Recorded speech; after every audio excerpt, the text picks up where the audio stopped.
Ito raw ang unang eskwelahan natin. Dito natin natutunan ang lahat ng tungkol sa mundo at pakikipagkapwa-tao. Ito rin daw ang una nating simbahan. Ang una nagturo sa atin kung ano ang tama at mali, ang dapat at hindi dapat, ang mabuti at masama. At para sa simbahang Katolika, dito rin unang nauhubog ang bukasyong pipiliin ng isang tao. Ito ang pamilya, ang pinakamahalagang institusyon ng sangkatauhan.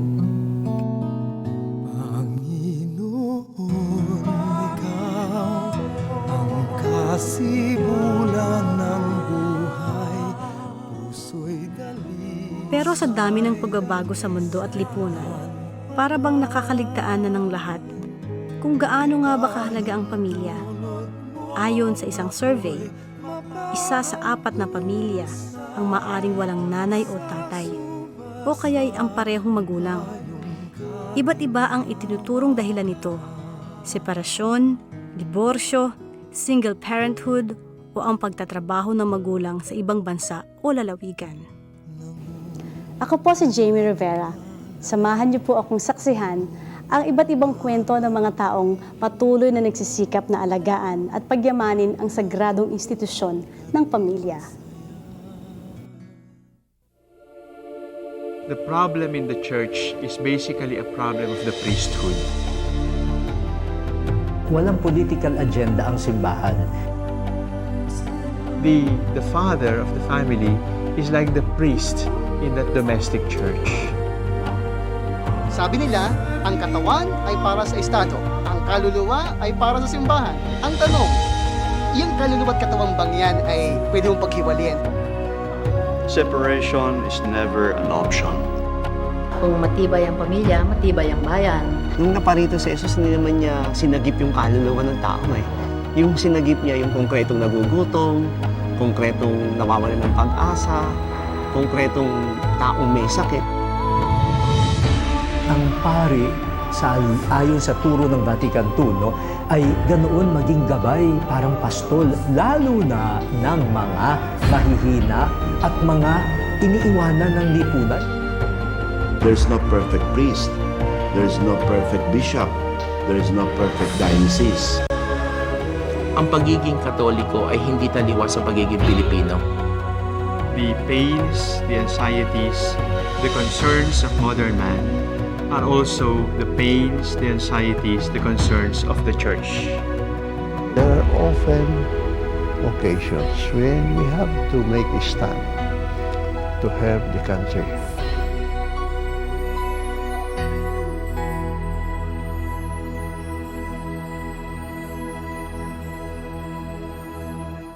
The future of humanity passes by way of the family. Tinuturing namin ang pamilya ang pinakamahalaga. Kasi lahat ng natutunan naman namin, lahat ng natutunan ko, nanggaling sa pamilya. Marriage is a vocation, second, marriage is a sacrament, and then third, marriage is a covenant.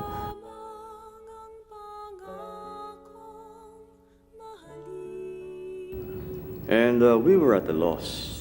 At that time talagang we were searching. I felt the feeling of helplessness. I want to save the marriage but I don't know how. As a single parent, ikaw na lang mag-isa na mag-aruga ng anak mo, magpaaral, magpakain, lahat yung obligasyon sa'yo na. Modern world today really has very strong forces that is trying to destroy the family. The Cardinal always believed that the family is the primordial unit, the basic unit of society.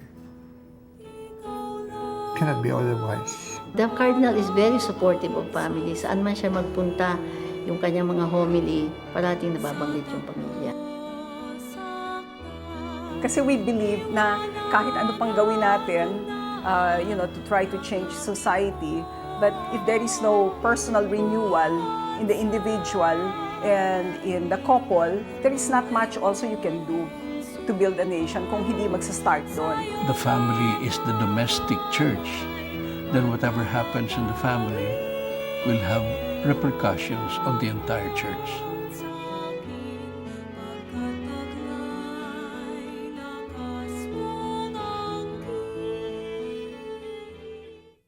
Kailan ba nagsisimula ang problema ng mag-asawa?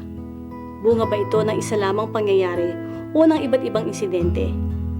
Para ba itong sugat na pag hindi nalunasan ay lalala at magkakaroon ng komplikasyon? Para sa mag-asawang Mon at Thane Mendoza, ang sugat ng kanilang pagsasama ay nag-umpisa ilang buwan lamang matapos ang kanilang kasal.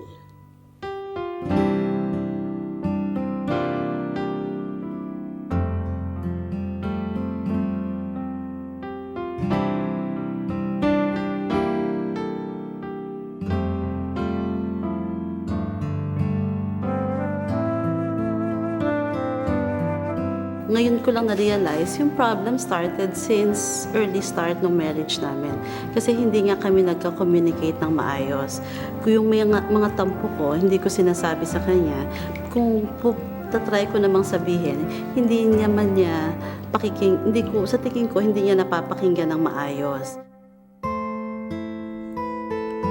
4 na lalaki ang naging anak ni Mon at Thane.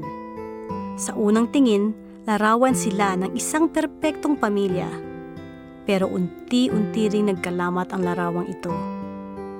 Nagkaroon kami ng indifference sa isa't isa, lumalayo yung loob ko sa kanya, na dinadaan ko sa ibang bagay. Hindi ko na siya sinisilbihan ng pagkain, hindi ko na siya hinihintay sa gabi, hindi ko na siya pinaghahanda ng mga dati kong ginagawa sa kanya.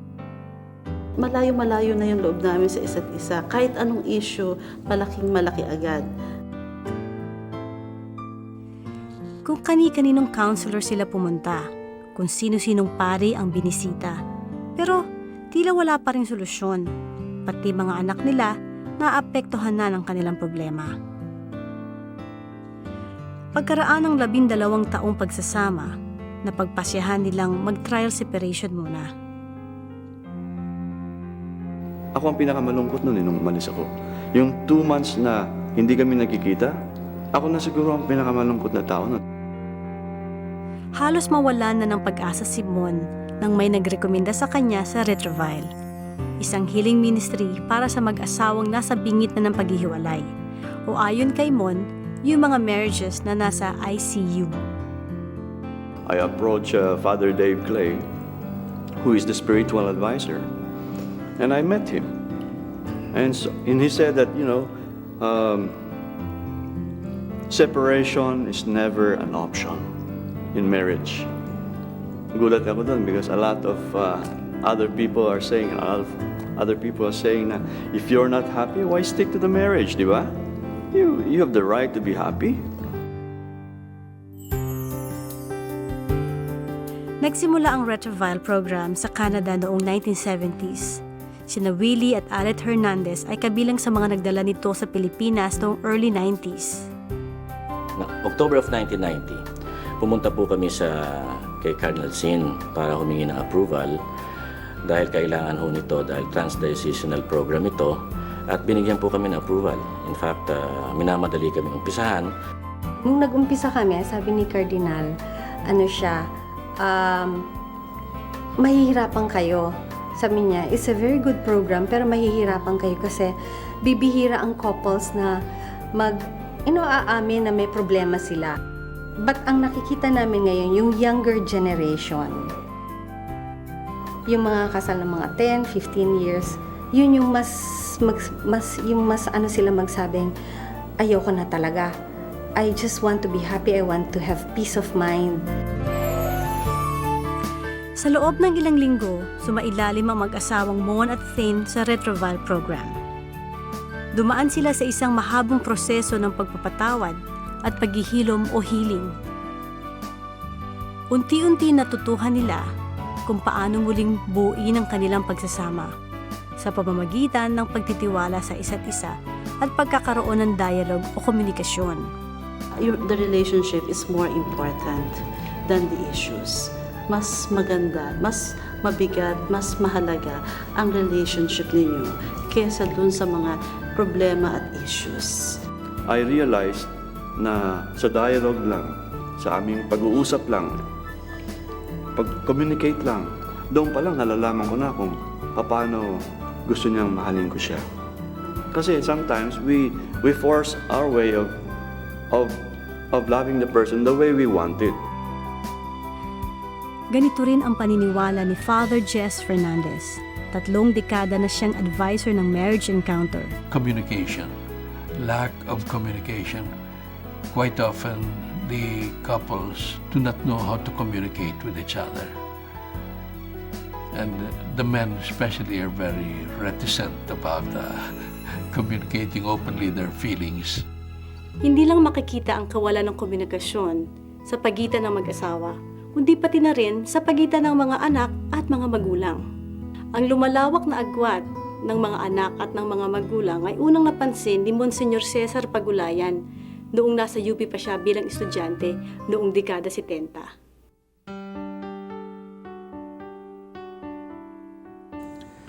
Noong 1974, ako'y nasa UP. So, I was in touch with the youth. Pero dahil sa nasa CFM ako, I was also in touch with the couples, with the families. And I was also in touch with the parents of the students nung nasa UP ako. So, sabi ko, kinakailangan magkaroon ng isang apostolado that would hit the two objects, the youth and the families and the husbands and the wives. Pero kung titignan ho natin ng wider situation ng family at that time, nagsisimula na yung katakot-takot ng mga problema ng mga ng pamilya at that time. Nandoon ang drug addiction, nandoon ang juvenile delinquency, nandoon ang aktivismo, nandoon ang lahat. Ang kahalagahan ng pamilya ay isang issue na malapit sa puso ni Cardinal Sin. Lumaki kasi siya sa isang mapagmahal at reliyosong pamilya. Pampito siya sa 9 na magkakapatid. Ang kanyang napakarelyosang ina ang siyang naka-impluwensya sa Cardinal na maging pare. He saw from our family that the family is the unit of society, and therefore he upheld the close unity of the family. To him, the bonds that tie the father and the mother and the children are permanent bonds. Yung ating mga crusades to promote family values, yung ating family rosary crusade, yung the family that prays together stays together. Ito mga bagay na ito, kinukwento sa akin ni Cardinal Sin. Natutunan niya sa kanyang nanay. Doon niya nakita yon. Doon niya napapahalagahan yon na ang nanay niya ay parang pare. Tatay niya ay parang pare sa kanilang maliit na tahanan. And that is how it should be. The father of the family is like the priest in that domestic church. Noong 1975, inilunsad ng Arsobispado ng Maynila ang MAFLEP o Manila Archdiocese and Family Life Educational Program bilang pagtugon sa mga problemang hinaharap ng mga pamilyang Pilipino. Si Father Cesar Pagulayan ang inatasan ni Cardinal Sin na maging unang direktor nito. Nang lumaon, ang MAFLEP ay naging Archdiocese and Commission on Marriage and Family Life. Sa pamamagitan ng Family and Life Ministry ng Archdiocese of Manila, na ihahatid ng Cardinal yung mga programa na nais niyang matutunan ng mga pamilya upang sila ay lumago sa kanilang espiritualidad at upang maging matured family din sila, like yung mga values, mga principles, mga skills.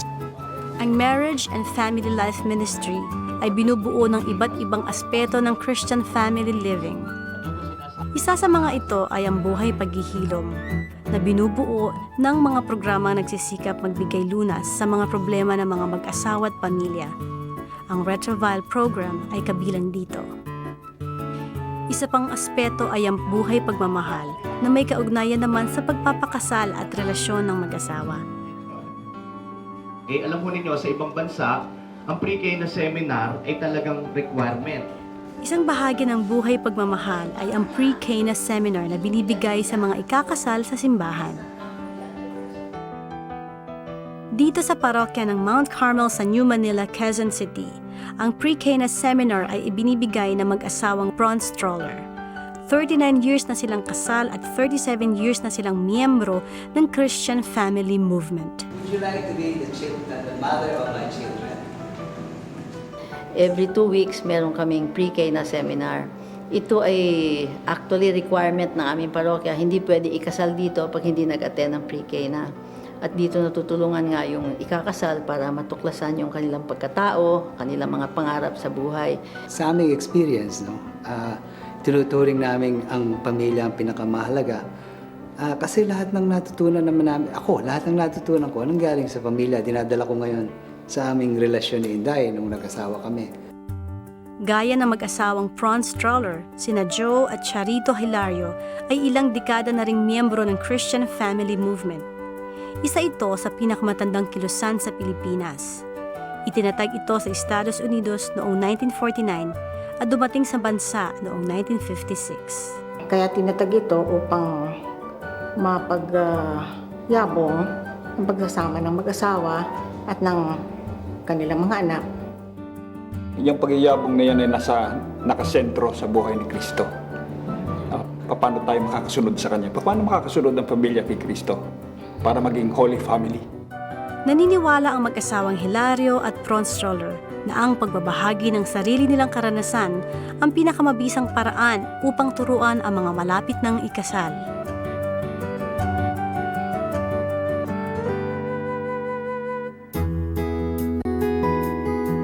Isa ring popular na kilusan na may libo-libong kasapi ay ang Couples for Christ o CFC, isang family renewal ministry na nagsimula sa Archdiocese of Manila noong 1980s. Ngayon, ang CFC ay may iba't ibang sangay sa buong Pilipinas at maging sa ibang bansa. Couples for Christ began in 1981 here in the Archdiocese of Manila at during that time as Cardinal Asin ng Archbishop of Manila. So since then, nabibigyan niya na kami ng unang-una ng inspirasyon. Pangalawa, yung pagka-guide sa amin upang yung aming nilalayon ay ayon din doon sa trust ng simbahan. Matibay ang paniniwala ng mga miyembro ng Couples for Christ na ang pagbabago ng individual at pamilya ang siyang magbubunsod ng pagbabago sa lipunan. We all want reforms, di ba? In society, we want changes, etc., etc. Everybody clamors for that. Ang kailangan talaga is a personal renewal muna. So, yun ang ginagawa namin. Kaya we start with the couples. Kaya nga Couples for Christ we start with the couples first. Kasi nga sila yung kumbaga the governance of the family starts with the couple, di ba? And then if you have a renewed family, therefore you can imagine a productive citizenry. Sa kanilang pagkilos naman, kumukuha sila ng direksyon buhat sa simbahan. Kumukuha sila ng direksyon buhat sa Cardinal at sa mga bagay na ipinatutupad ng ministry, which are basically nakasandig din naman ito sa mga dokumento ng simbahan. Programa na ito napaka-importante, itong mga movements na ito. Sapagkat sabi nga, pag nanguhuli ka ng isda, hindi naman pare-parehong lambat ang gagamitin mo. So sila, marami din silang naibabalik sa simbahan. So talagang importante sila sa simbahan.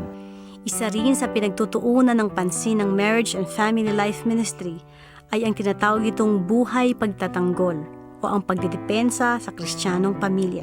Naniniwala ang simbahan na kapag gumamit ng mga bagay na artificial, nawawala unti-unti ang pagkatao ng tao. Ang tawag doon ay dehumanized, Homosexual union, total birth control are wrong, not because the church says it's wrong. Rather, the church says they are wrong because they are really wrong from the very start. Sabi nga sa scripture, Jesus Christ is the same yesterday, today, and forever. So, ang ating pananaw, ang values is always objective and never subjective.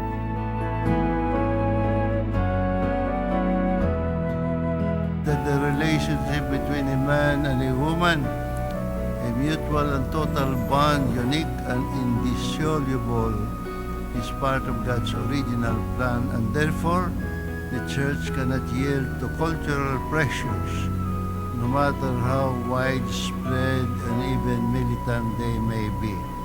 Kabilang rin sa matitinding pagsubok na hinaharap ng mga pamilyang Pilipino ay ang di mapigilang pagdami ng mga Filipino overseas workers. Milyon-milyon ang nangingibang bayan upang maghanap ng mas magandang kinabukasan.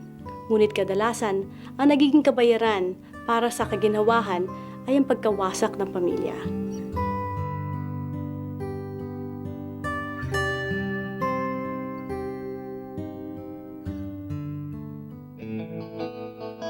Grade 6 lang si Jinglet Dulia nang magtrabaho sa ibang bansa ang kanyang ama. Sa loob ng 12 taon, palipat-lipat ito ng trabaho sa iba't ibang bansa. Mula sa Palau, Saudi hanggang sa Brunei. Nagpaalam siya, hindi siya nagpaalam na alis siya. Parang nangyari ay sabi niya, ayun na, alis na ako. Tapos sinatid na namin siya. Siguro yung tandang-tanda ko nung umalis siya, umiyak yung kapatid ko. Umiyak din nanay ko tsaka ako. Aminado si Jinglet na mahirap papalayo sa sariling ama. Ngunit tila nagdagdagan pa ang hirap na ito nang malaman ni Jinglet na may ibang babae palang kinakasama ang kanyang ama. At nang minsang umuwi ito sa Pilipinas, ipinakita sa kanya ni Jinglet ang liham na nanggaling sa babae. Nung kinonfront niya ako, hindi ako nakatiis. Ako yung galit na galit. Kaya naman ako ginagabi ko. Kaya ako ginagabi dahil sa'yo. Anong dahil sa akin? So kinakisulat, pinakita ko. Nabasa ng nanay ko, nagwala yung nanay ko. So doon nagsimula yung gulo ng pamilya namin. Upang maagapan ang sitwasyon, naghanap si Jinglet at ang kanyang ina ng mahihinga ng payo. Tatagpuan nila ang Ugat Foundation na isang programang pinapatakbo ng Ateneo de Manila. Layunin ng Ugat na matulungan ng mga pamilya ng nangibang bansa na magkaroon ng peer group na makakasama, makakatulong, and at the same time yung counseling. Ayon sa aking pagsasaliksik, nakita ko na almost 6 million ang ating OFWs na Pilipino nagkaalat sa buong mundo. Pagpalagay na lang natin na may 5 miyembro ng pamilya na naiwan itong 6 million na ito. So 30 million people, Filipinos, are affected by labor migration. Ang mga pamilya ng OFW na sumasangguni sa Ugat Foundation ay dumaraan sa iba't ibang uri ng counseling. Kasi mayroong mga different phase yan So yung una, yung mga pre-departure phase. Yung paano nila maihahanda ang kanilang sarili sa kanilang paghihiwalay. Ikalawa, yung separation phase, yun yung time na yung father o yung mother ay nasa malayo. Paano natin ngayon matutulungan yung pamilya? And then, yun ding isang importante pa, yung reintegration phase. Na pagbalik ng isang OFWs, paano niya i-reintegrate yung sarili niya sa pamilya. Noong 1995, nagpasya ang ama ni Jinglet na umuwi na sa Pilipinas. Gamit ang sarili niyang karanasan, nagpasya si Jinglet na maging counselor ng Ugat upang matulungan niya ang ibang pamilya na maalpasan ang mga suliraning idinudulot ng pagkawalay sa mahal sa buhay.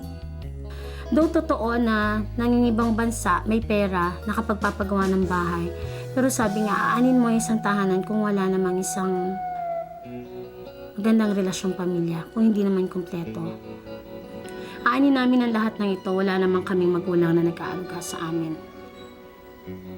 And nakakaawa din kasi yung negative effect na early marriage, like nga yung kapatid ko early marriage, at marami pa akong kilala.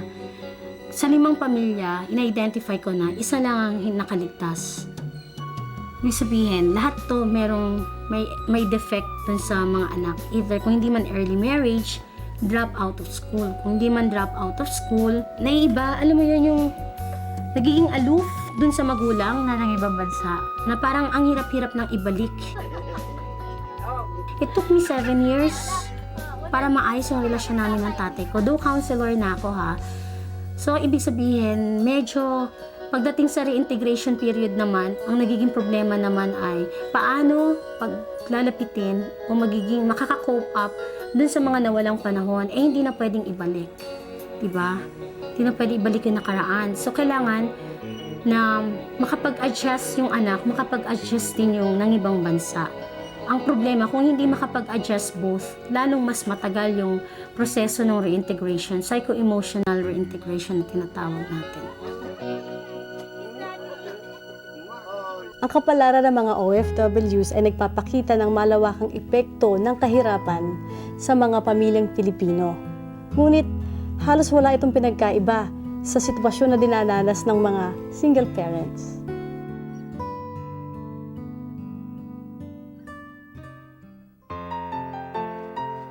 Gaya na lang ni Elma Legalo na namatayan ng asawa at napilitang itaguyod ang kanyang pamilya ng nag-iisa. Nang mamatay ang kanyang asawa noong 1997, naiwan kay Elma ang kanilang 5 anak. Ang panganay niya ay 13 taong gulang pa lamang noon, samantalang ang bunso'y 6 na taon pa lang. Matindi rin yung parang dagok na hindi mo, parang talaga parang pagsubok din sa'yo ng Diyos kung kakayanin mo kasi siyempre 5 yung anak ko. Napakahirap na dalhin yung responsibilidad ng asawa ko na iniwan niya sa akin.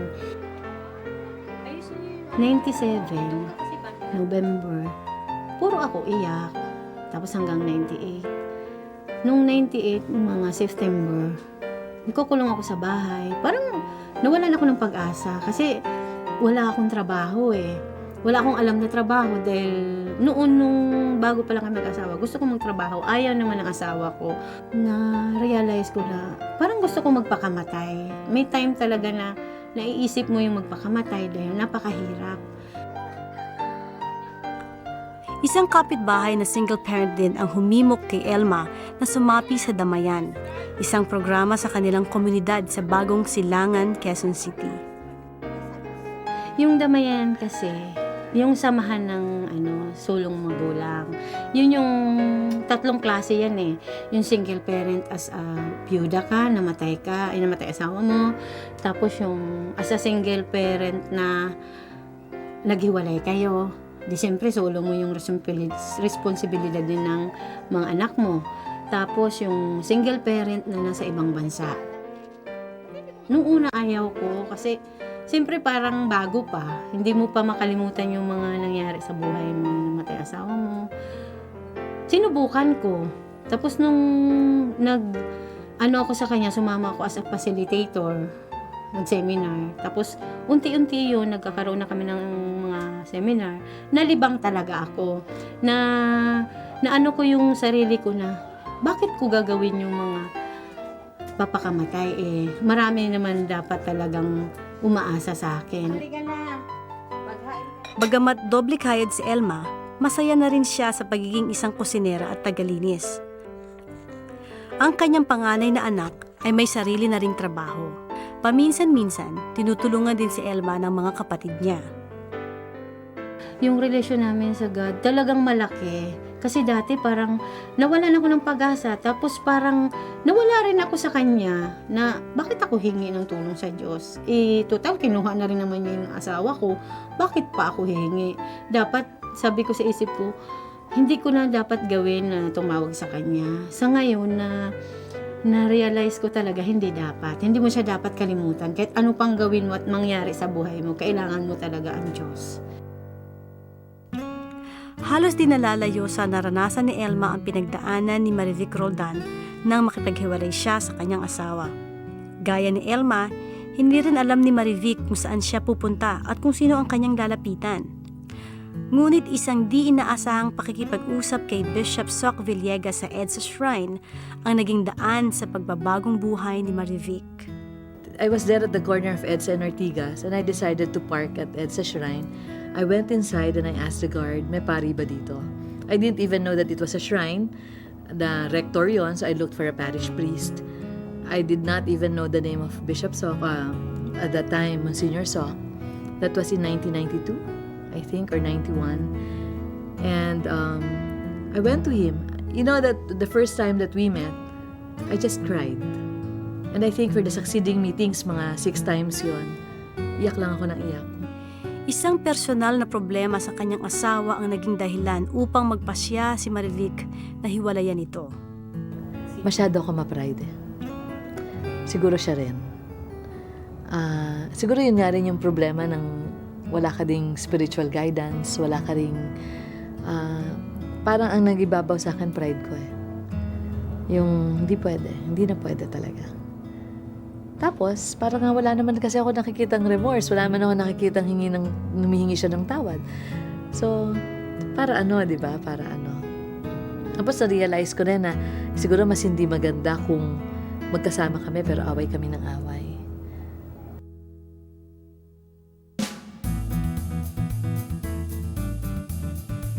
Ngayon, si Marivic ay nagtatrabaho bilang head ng human resources ng isang kumpanya.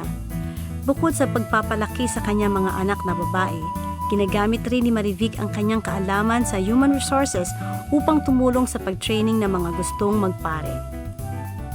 Isa sa mga reasons bakit madali para sa akin ang magsilbi para sa simbahan, kahit na ako ay isang solo parent, ay yung sa dahilang nakatira sa akin yung aking mami, no?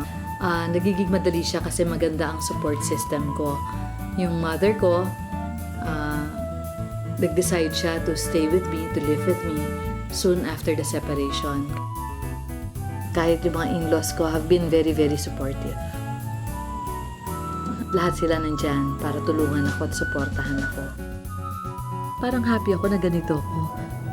Actually, kasi nga, ang feeling ko, nung nawalan ako ng husband sa bahay, ang pubalit doon yung si God eh. Yung service ko talaga, yung relationship ko kay God. Para talagang na-strengthen. May asawa pa ako. Hindi ako nagdadasal eh.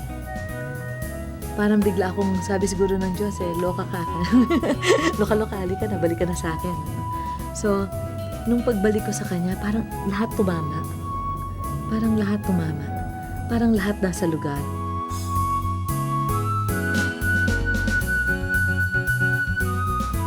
Sina Marivic, Jinglet, Elma, Mon at Fane Mendoza at ang mga kasapi ng iba't ibang grupong pangsimbahan.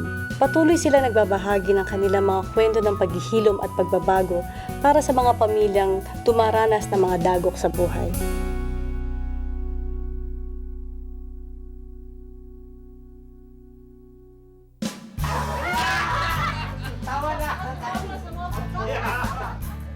We give premium time for each other. And we're a lot happier, contented in that way, and satisfied. Na-realize ko na walang issues na hindi pwedeng maayos because we know how to communicate. Mas naging totoo yung pagdadasal namin. Okay? Kasi dati, sa-serve kami pero nag-aaway kami. Ngayon, para bang nakikita namin yung consistent, yung faith namin sa relasyon namin. Mas naiintindihan na namin yung pulso ng isa't isa. Mas nakakapag-adjust na kami. Mas mailaya kami na makipag-communicate kung ano yung gusto namin sabihin at mas matanggap ng isa't isa. Napakalaki ng pananampalataya. Siguro kung wala lagi yung prayer, wala lagi yung pagtawag sa Diyos, baka broken family na kami. Ang masasabi ko lang po, kahit na sila naging single parent, dapat maging matibay yung kalooban nila. Hindi dapat sila mawalan ng pag-asa. Dapat laging malakas ang loob. At saka tumawag sa Diyos. Yun lang po.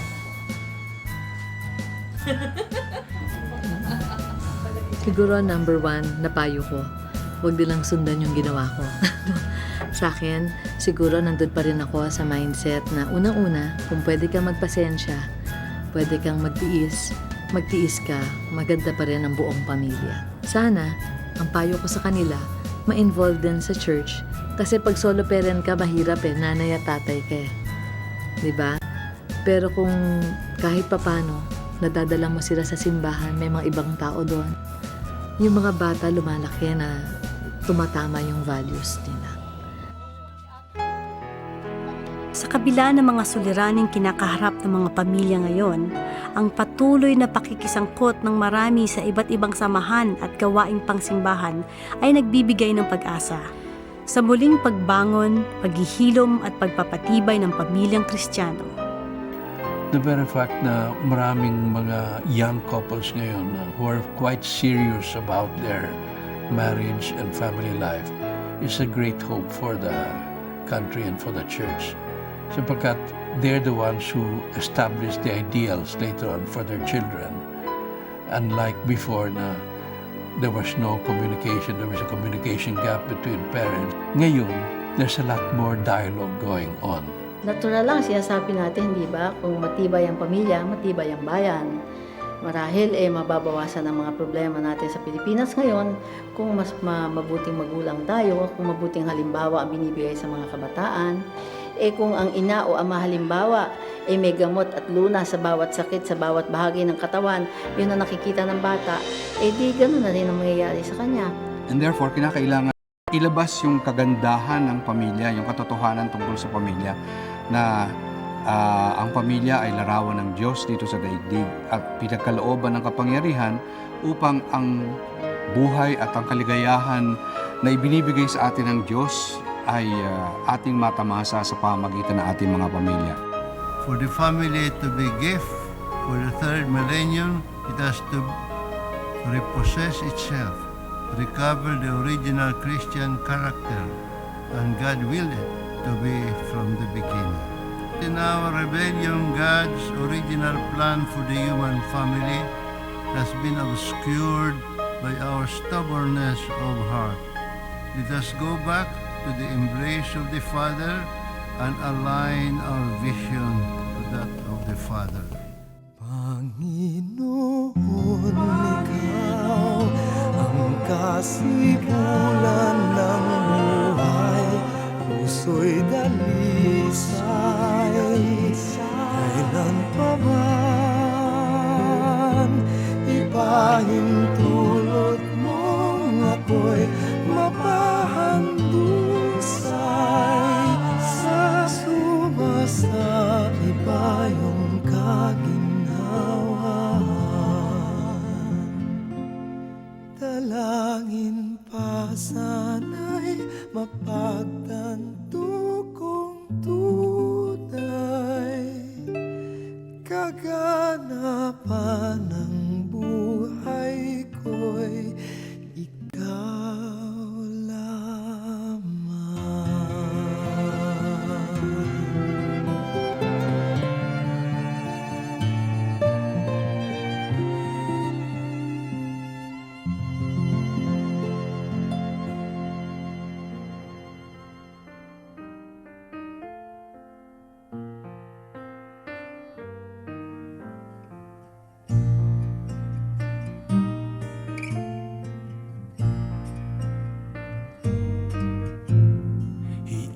Courageous prophet, bold in proclaiming the truth, steadfast and unwavering in bringing God's love and hope. A prophet among us is rare, like stone mined from the deep, but God has blessed us and favored us with a prophet in our midst.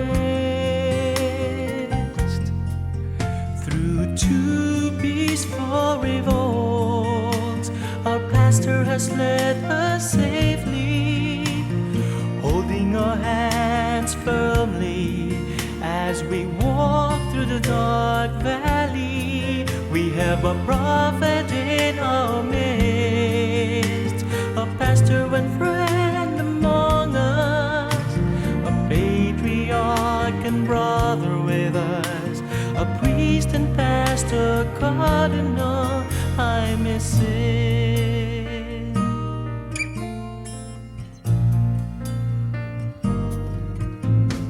He is a courageous prophet, bold in proclaiming the truth, steadfast and unwavering in bringing God's love and hope.